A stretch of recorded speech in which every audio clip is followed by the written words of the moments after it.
Welcome to Smart Wealth with Joshua. Your daily stock analysis and catalysts talk. Today, we're looking at strategy. As usual, before we start, subscribe, like, and comment to this video to support the show. And if there is a specific company you want us to look into, leave it in the comments below. So let's get into the analysis. Okay, this is one of those names that really sparks passionate debates. And right now, well, that passion is pretty rooted in pain. Yeah, to say the least. We're talking about the recent, frankly, brutal price action. Strategy has seen its stock drop a massive 43% over just the last 3 months. It's largely mirroring the crypto market, of course. It is. But, we know it's tethered to Bitcoin. But what caused the specific sudden institutional fear this fall? Well, it wasn't just Bitcoin dipping. It was the institutional reaction to the dip, plus all this general market anxiety about inflation and rates, Right, the whole macro picture. Exactly. So starting back in September, we saw major institutional investors. Well, they started aggressively reducing their exposure. So they were getting out ahead of it. They were. They were basically pricing in more crypto stress and maybe some volatility in the core software earnings. Mm-hmm.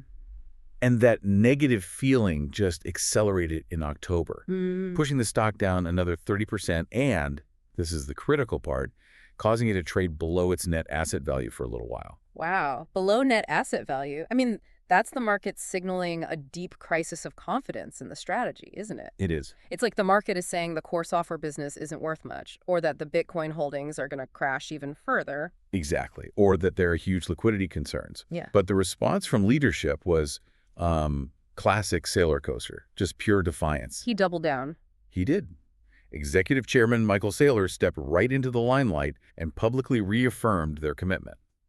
He said very clearly that the company wasn't just holding steady, but was, and this is a quote, accelerating its Bitcoin purchases. Incredible. So they're essentially telling the market, we are doubling down right when you are all fleeing. That's the signal. It's this incredible resilience, or maybe you call it aggressive risk-taking, in the face of these huge drawdowns.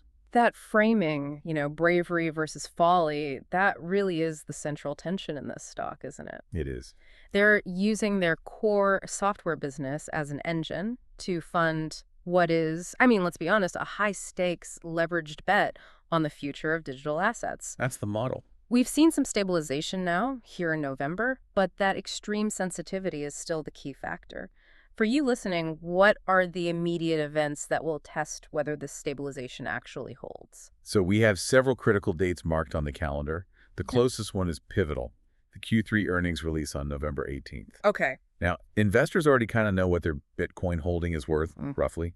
What they don't know is how management is going to talk about their crypto risk management strategy going forward. Especially after the stock just got hammered. Especially now. We need clarity on whether the core software business, the cash flow engine, is being properly prioritized alongside this huge digital asset strategy. That makes a lot of sense. So earnings determine the floor, but the market price here is so often dictated by the whales, the big institutional funds. What should we be looking for from them? Right, so we look at two key dates for that. The first one is around December 16th, and it's related to ETF rebalancing. Okay, so funds rejiggering their portfolios. Exactly. This is when major ETFs reassess their holdings. We could see some notable buying, or we could see more funds exiting. Either way, that action is going to trigger a pretty big price shift. And the second date is more about transparency, right? Revealing what's been happening behind the scenes. Correct. We get confirmation around January 10th, 2026, when the 13F filings window opens up. The big reveal. It is. These are the mandatory reports where big investment managers have to disclose their holdings. This filing window is so crucial because it shows us exactly which whales are positioning for a rebound and which ones have just completely abandoned the name after that 43% drop. It can fundamentally shift perception. Okay, let's get into the fun part. The speculation. The rumor mill around this company always operates at high speed. Always. So beyond the confirmed dates, what speculative buzz should we be aware of? Well, there's significant buzz around two main streams: corporate partnerships and financial engineering. Okay, tell me about the partnerships. On the corporate side, there's active speculation about some major tech partnerships. The idea is to expand their cloud analytics reach in 2026. If they can land a big strategic partner, It validates the strength of the core software division. Which would provide some much-needed stability to the valuation. Critical stability. And on the financial engineering side, I'm guessing that's focused on stabilizing the stock price itself. Absolutely. The wildest speculation is about, accelerated Bitcoin accumulation before year-end. Will they try a massive purchase just to prove their convictions? High-risk, high-reward bet. Very.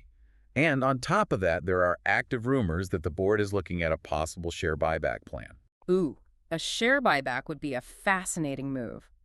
If the price stays down, they could use cash to buy back shares for less than the value of the Bitcoin they hold. Which would be an extraordinary signal of confidence and provide immediate support for the price. It would be a huge stabilizing factor. Okay. Any other long shot whispers? The long shot ones are about potential C-suite changes. The debate is basically whether the current executive team has the right balance to manage two completely different businesses. A mature software company and an aggressive crypto portfolio. Exactly. Any change there would signal a big shift in strategy. All this speculation just underscores how volatile this name is. But to really assess the risk, we have to look at the foundation. We can't forget that Strategy is actually an established enterprise software company. Precisely. They're not just a holding company. They have what analysts call a dual moat, which is what makes it so unique. The dual moat. Yeah, so first, it's a leading enterprise analytics provider, proven track record. Second, it's the premier public vehicle for investors who want levered Bitcoin exposure through regulated markets. The software cash flow gives them the legitimacy and the balance sheet to do the crypto strategy. So let's focus on that software side for a second. Yeah. What do the fundamentals tell us about the health of that core business if we ignore the Bitcoin for a moment? The core business is solidly cash flow positive. It's stable.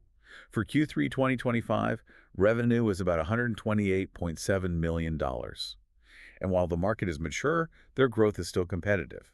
This recurring revenue stream is the floor for the valuation. Okay, but when we look at the standard metrics, that floor looks really, really expensive. The normalized PE ratio is at a staggering 95.96. I know. I mean, that's far higher than almost any mature software peer. What gives? And this is the massive valuation caveat. You have to understand how the accounting works. That extreme PE ratio, it's not driven by the software business. It reflects the market premium on their capital allocation into Bitcoin and the volatility created by the accounting rules. Okay, so let's get into the technical detail here. Can you explain why their earnings seem to fluctuate so violently? Sure. It all boils down to GAAP accounting rules for digital assets. Strategy has to treat Bitcoin as an intangible asset. This creates an asymmetrical problem. Asymmetrical. Yeah. They have to record impairment losses, so non-cash write-downs, immediately if the price of Bitcoin falls below their cost basis. This creates these huge negative earnings results on paper. Even if the software business is doing great.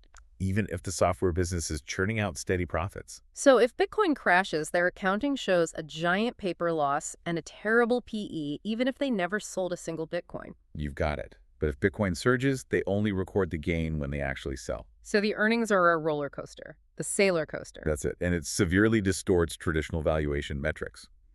The high PE is just the market looking past those paper losses and saying, we believe the value of the underlying Bitcoin will eventually be realized, and it'll dwarf the software earnings. And despite all this complexity and the huge crash, the analyst community seems to agree with that long-term view.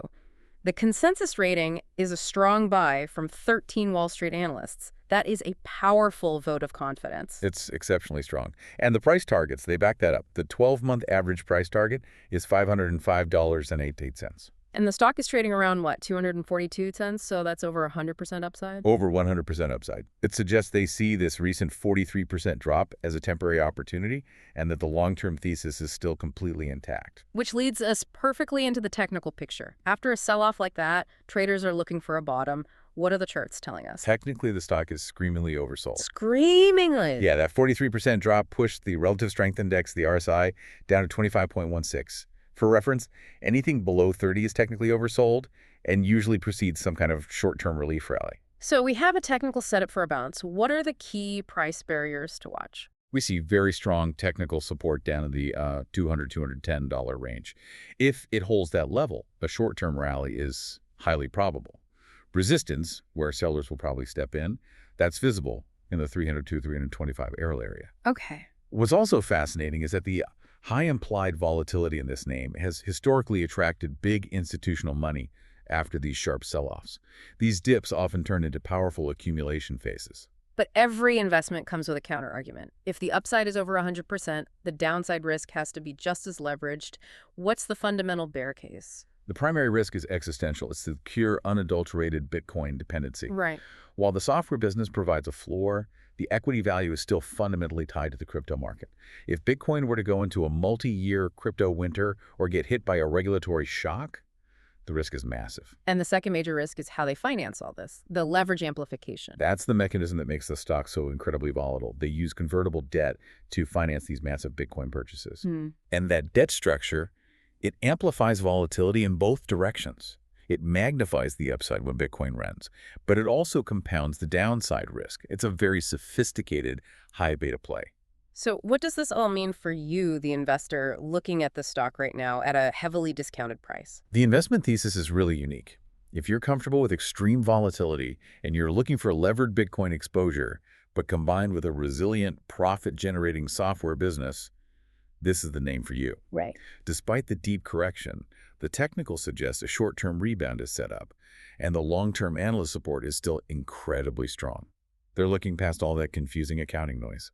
It really feels like this company is positioned for both short-term traders looking for that RSI bounce and long-term holders betting on the macro trajectory of digital assets. What stands out here is that the key catalysts, things like global economic stability, regulatory changes for Bitcoin, and potential macro moves, remain the dominant long-term levers for growth, potentially dwarfing the core software business in terms of overall impact.